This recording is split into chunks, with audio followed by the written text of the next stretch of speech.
Hi, I'm Kit DeCanti, author of Secret on Cobb Mountain. I'd like to read the prologue.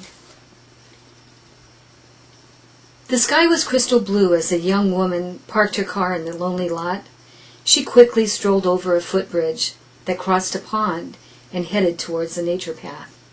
An explosion of color covered the hillside, brought on by recent rains.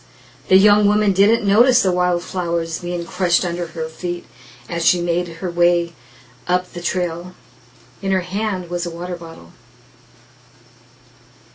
The birds' joyous songs fell on deaf ears. The woman's pace increased as the trail led into the woods. Even the glorious, blooming dogwoods failed to get her attention.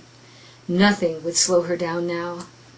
Her heart was pounding and her breath came in short puffs, and excitement building with each step.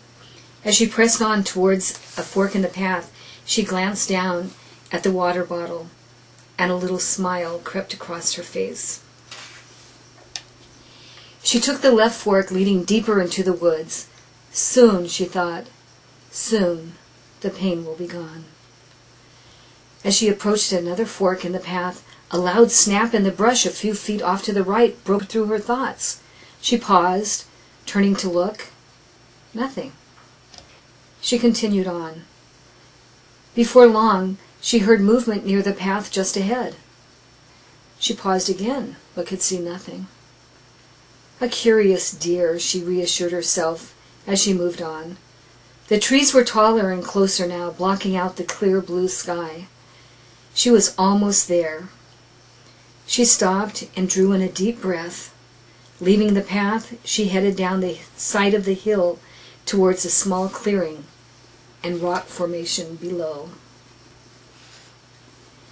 Struggling to keep from sliding in the mud, she grasped branches and rocks with one hand while clutching the bottle with the other. Suddenly, an ominous dark figure darted behind a tree. She froze, staring into the dark woods. It was still early afternoon. Back in the parking lot, the sun was still dancing on the pond. But here in the woods, the gloom hung thick, blocking out the light. The young woman squinted, trying to see clearer. Again, nothing. Just my imagination, she muttered. Just the shadows playing tricks on my eyes. She continued making her way sideways down the hill, working to keep her footing and clinging to the bottle. Reaching the bottom, she glanced back up the hill just in time to see a tall figure draped in a long trench coat darting behind another tree just a few yards up. She gasped, trying not to panic. The figure was between her and the path out. The young woman's eyes darted around, trying to get her bearings. Disoriented by the trees and the hills, she had no idea which way to go.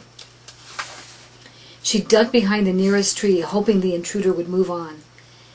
As she leaned into the tree, she listened.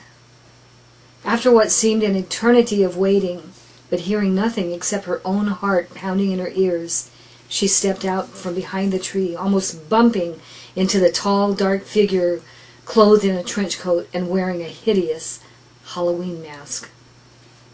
A scream escaped her lips as she dropped the bottle she had been clinging to. She looked wildly towards the hill briefly, then back to the figure. It didn't move.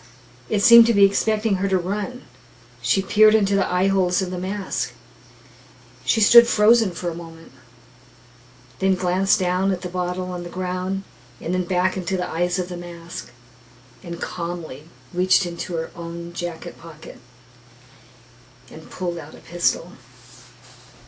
A single gunshot broke the silence of the dark woods. I hope you will enjoy reading the rest of Secret on Cobb Mountain.